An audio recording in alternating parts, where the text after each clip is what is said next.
అందరికీ నమస్కారం అండి. అందరూ ఎలా ఉన్నారు? మీరందరూ చాలా బాగున్నారు అనుకుంటున్నాను.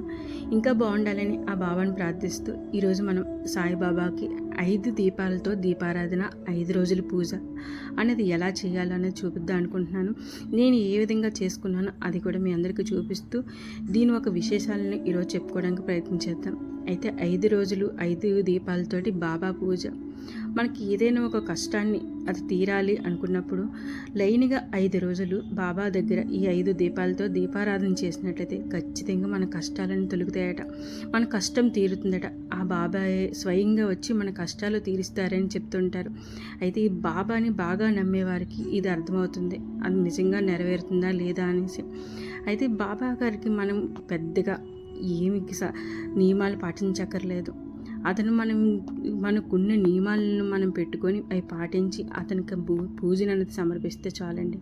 అతను విట్టే మన కోరికను నెరవేర్చి మన కష్టాలను తీరుస్తాడు.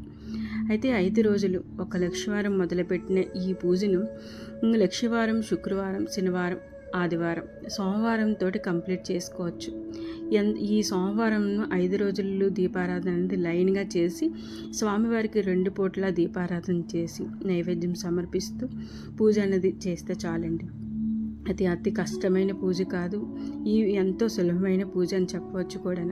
అయితే మనం ఈ 5 రోజులు కూడా తలస్నానం చేయాలా అని చాలామందికి డౌట్ వస్తుంది. అయితే మనం ఈ 5 రోజులు కూడా కొన్ని నియమాలు పాటిస్తే సరిపోతుందండి. అది దాంపత్య జీవితంలో కొద్ది దూరంగా ఉండాలి. అదేవిధంగా నాన్ వెజ్ తినకూడదు, ఉల్లిపాయ తినకుండా ఉంటే సరిపోతుందండి. అయితే ఈ 5 రోజులు మొదటి రోజు మొదలుపెట్టినప్పుడు ఏదో ఒక వస్తువు ఈ 5 రోజులు తిన్ను అనుకొని అని సంకల్పన చేసుకుంటే ఆ 5వ రోజు మనం ఏ వస్తువు అయితే తినమో ఆ వస్తువుతోటి కలిపి మనం ఏదైనా నైవేద్యం వండి పెట్టి ఆ భగవంతుడికి సమర్పించినట్లయితే ఇంకా చాలా మంచిది. అదేవిధంగా ఈ 5వ రోజు కూడా మనం ఎవరికైనా పేదలకి ఒక భోజనం ఏదైనా పెట్టి ప్రసాదాలైనా బాబాకు సమర్పించి అది పేదలకు పంచినట్లయితే ఇంకా మంచిదండి. మన కోరిక ఎంతో సంతృప్తిగా నెరవేరుతుంది అని చెప్పవచ్చు కూడా. అయితే మన 5 రోజుల దీపారాధన నెయ్యి ఉంటే నెయ్యితోటి చేయొచ్చు, నువ్వుల నూనె ఉంటే నువ్వుల నూనె, కొబ్బరి నూనె ఉంటే కొబ్బరి నూనె, దేనితో అయినా దీపారాధన మన శక్తి కొలది చేయవచ్చండి. కానీ 5 మట్టి ప్రమిదలతోటి ఈ దీపారాధన చేయాలి. నైవేద్యం అంటారా, మనకు నచ్చింది మనకి దగ్గర ఏది కలిగితే ఆ నైవేద్యం సమర్పించవచ్చు. అదే మనకు రోజు చేయగలము అంటే రోజుకో ప్రసాదం నైవేద్యంగా సమర్పించి కూడా మనం చేయవచ్చు.